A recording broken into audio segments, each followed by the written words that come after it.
Alright, so I called this lesson Surfer Style Text for lack of a better name because I actually saw this in a Surfer magazine. It was a very cool text effect that I saw not too long ago, and it really could be applied to almost anything, but it really is probably best suited for something like a surfing or wakeboarding or skiing or snow skiing or snowboarding or anything like that.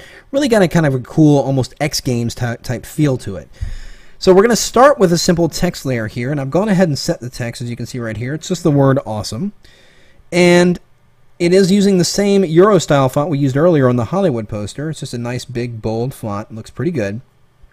So what we're going to do is really kind of cut this image up, and I mean that quite literally. So we're going to have to rasterize the text in order to be able to do this. Now when I know I'm going to have to rasterize text, I like to go ahead and make a duplicate of that text layer. And I'm just going to press Command J to do that. And the reason why I like to do that is that if something happens and I mess up along the way of creating this effect, I don't want to have to go all the way back to the very beginning and create the text element all over again. All I have to do is just throw away whatever layers I have and then turn on this original layer, make another duplicate, and then I can go right into it without making all that new text all over again. So on the duplicate layer, I'm going to go ahead and give us a really kind of a bright green color fill here. Let's give it a kind of a really vibrant green there. And I'm going to go ahead and rasterize the text as I mentioned earlier. I'm going to go ahead and right click here in the blank area of the layer and choose in the menu here rasterize type.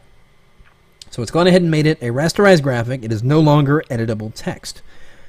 So go over here in the toolbar. I'm going to grab the lasso tool, or actually let's go ahead and use the polygonal lasso tool. And we're going to create a selection to cut out a slice, if you will, of this text. I'm going to start over here on the side of the A, click once and drag over at an angle to the top area of the rest of the letters here. Click once, and then I'm going to come back and get to right about here and cut out a good sized sliver of this text. Now what I want to do is actually cut this and put it up on its own layer instead of just copying it to its own layer. So we'll do that by going into the layer menu and choosing New, Layer via Cut. So now it's cut out that section of that text. Looks pretty interesting. But here's what I want to do. I actually want to separate these two elements a little bit more. I've got them kind of butting next to each other, and it doesn't really look that interesting. So I'm going to go ahead and load that sliver we cut out as a selection. I'm just going to Command click or Control click right on that layer icon. Then go into the Select menu and go down here to Modify and choose Expand. And we're going to expand it only by 3 pixels, so we're going to click OK. Now, select the original text layer, not the original text layer, but the original layer containing the rest of the letters, and then go ahead and press Delete. So it gets rid of that excess area. When I turn this layer back on, we've got a little bit of a gap between those layers. Now, reselect this the little sliver we cut out, and I'm going to go and lock the transparency of that layer and give it a different color fill. In this case, I'm going to go ahead and press Shift Delete and use white. Normal mode, 100% opacity. There we go. So now that's already giving me a rather interesting look here. What I'm going to do is actually, with that element still selected, I'm just going to use select my move tool and then just hit the left arrow several times to kind of give this an offset look to it. Just like that. Adds a little bit more interest to it. What I'm going to do now is reselect this layer containing the rest of the letters, and we're going to add a layer style to it. So I'm going to go ahead and into the effects menu here, go down here and add a stroke to the green area of the text. Now I'm going to go ahead and add a white stroke. Let's go ahead and make the stroke white. Size, I'm going to keep it relatively small at 2 and set the position to the inside. And there you can see it's giving me a rather interesting look. Looks a little bit more interesting than just plain old non-edge text. You know, it looks, and it actually looks decent both ways, but I like the way the stroke looks on there. So that's looking pretty good. So the text element, for the most part, is done. Now what we want to do is kind of add a background element to this, because what really made this thing pop when I saw this in the magazine was not just the text itself, but the little kind of graphic background it was sitting on. So to do that, we're going to generate a selection of the overall elements we're looking at here, which is the sliver that we've cut out and the rest of the text. So here in the Layers panel, it's going to go ahead and Command click right on the layer to load the selection of one of them. And then also keeping the Command key or Control key if you're on Windows, and the Shift key. So I'm going to hold down Control Shift or Command Shift if you're on Mac, and notice the cursor changes to a little plus sign on the next layer. We'll click on that sliver layer and it adds that layer to the active selection. So now I'm going to put a new layer underneath my active layer. Just hold down the Command key on the Mac, Control and Windows, click the new layer icon. There it is. And I'm going to go ahead and do this with 50% gray. So if I turn off the two text layers, there you can see our gray element. Looks pretty good. Now I'm going to add a layer style to this, because what I want to do is create a background graphic that conforms to the shape of the overall text, but is much bigger, kind of balloon it out. We're going to do that with a layer style. So here on this layer, I'm going to go ahead and choose stroke once again. And for the color, I'm just going to go ahead and sample the same gray.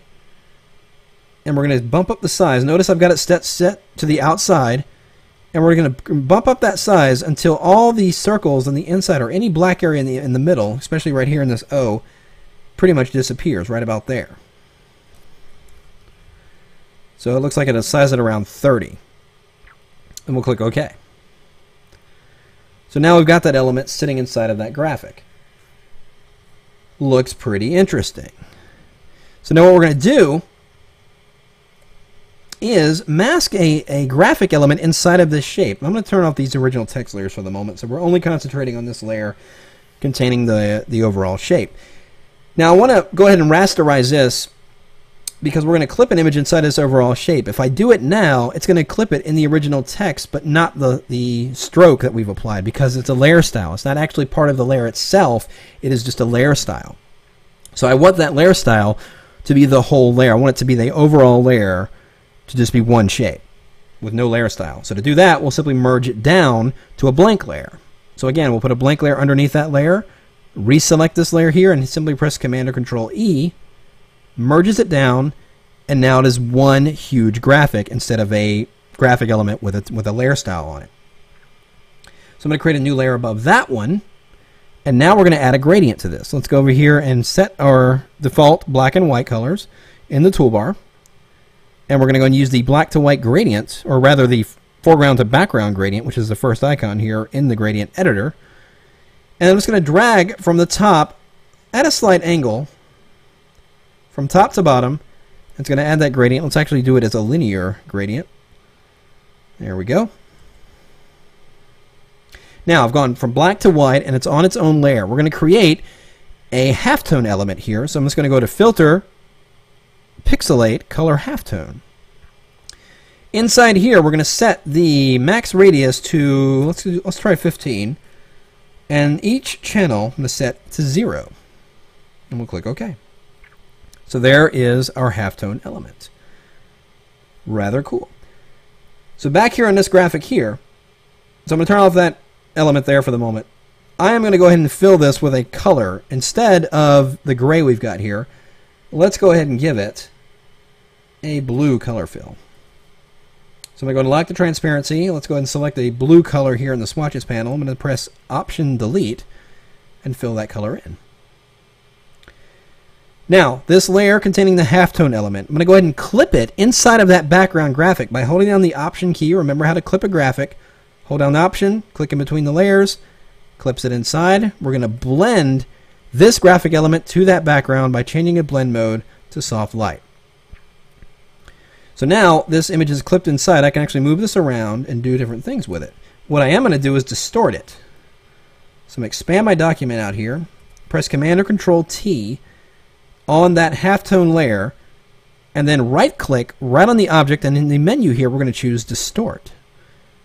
And we're just going to distort this graphic that is clipped inside of this background element here to give it a little bit more interesting look than just the straight up and down elements there.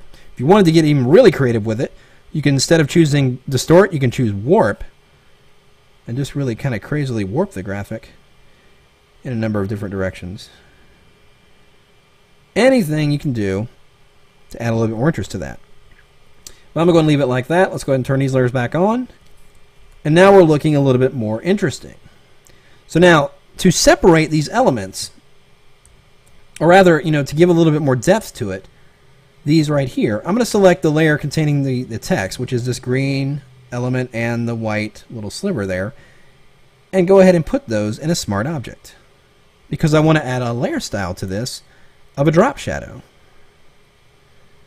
So it separates those elements. Notice the difference there, separating those elements from that background, ultimately giving it a very interesting look. Then what I'm going to do is go ahead and select all those layers, the smart object and the layers containing those background elements, and then contain those within a smart object. Now it's one graphic element. So now we're ready to go ahead and add it to an image. So if I have an image of a surfer here, and I've got a graphic element, because I did see this kind of like splash element that was kind of sitting in the background here, and it's just, this is actually similar to one of those files that we used earlier with the strokes, paint strokes. Same thing, got a file of different types of splats from my stock photo, and simply added a layer style element to it. We've got a gradient going on here to give it some variation. Let's take our awesome text and go ahead and drag it over. And it is a smart object, so we don't have to worry about resampling or any of that jazz. We can go ahead and scale it down, fit within our element, angle it, do whatever we want with it. And even on this element, let's go ahead and minimize this, I can add a drop shadow to this. This is the beauty of layers and smart objects, is that you can have the freedom to go ahead and do this and get depth and editability through all levels of your images. So even within this image here, and with the text element in its final place, I can double click on that smart object to go in here all the way to the original elements, make any subtle changes I want to, close the document, save the changes, and we're updated and looking really good in our finished composition.